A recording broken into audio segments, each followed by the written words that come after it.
ভারতকে পারমাণবিক সংঘাতের হুঁশিয়ারি পাকিস্তানের সেনাপ্রধানের। আফগানিস্তানের সঙ্গে সংঘাতের মাঝে চিরবৈরী প্রতিবেশী ভারতের বিরুদ্ধে নতুন করে হুমকি দিয়েছেন পাকিস্তানের সেনাপ্রধান ফিল্ড মার্শাল আসিম মুনির। দেশটির এই সেনাপ্রধান বলেছেন, ইসলামাবাদের সম্প্রসারিত সামরিক সক্ষমতা ভারতের ভৌগোলিক যুদ্ধে বিচ্ছিন্নতার ভুল ধারণাকে ধ্বংস করে দিতে পারে।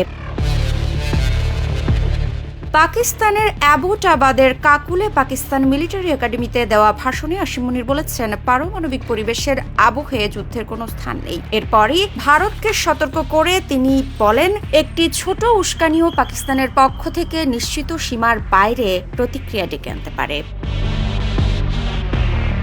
যদি নতুন করে সম্ভাব্য বৈরিতা শুরু হয়, তাহলে পাকিস্তান ধারণার চেয়েও শক্তিশালী প্রতিক্রিয়া দেখাবে। যারা এটি শুরু করেছে তারা এর প্রতিক্রিয়া ধারণাও করতে পারছে না। যুদ্ধ এবং যোগাযোগ ক্ষেত্রের দূরত্ব হ্রাসের সঙ্গে সঙ্গে আমাদের প্রাণঘাতী অস্ত্র ব্যবস্থার সীমা ভারতের ভৌগোলিক বিস্তারের ভ্রান্ত নিরাপত্তাকে ধ্বংস করবে, এমনটাই মন্তব্য করেন আসিম মুনির।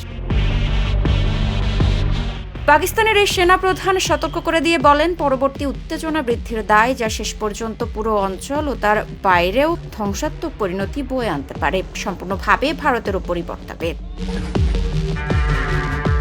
ফিল্ড মার্শাল আসিম মুনিরের এই হুমকি এমন এক সময়ে এসেছে যখন আরেকটি প্রতিবেশী আফগানিস্তানের নিরাপত্তা বাহিনীর সঙ্গে পাকিস্তানের সামরিক বাহিনী আন্তঃসীমান্ত সংঘাত চলছে। সীমান্ত এলাকায় পাল্টাপাল্টি হামলায় উভয় দেশে প্রাণহানির ঘটনা ঘটেছে। আর এটা ওইটা না, কাপড় ধোয়ার একটাই সলিউশন, চাকা অল ইন ওয়ান। এর আগে গত 16 এপ্রিল ইসলামাবাদে আয়োজিত এক অনুষ্ঠানে ভাষণ দেওয়ার সময় তিনি বলেছিলেন, আমাদের অবস্থান একেবারেই স্পষ্ট।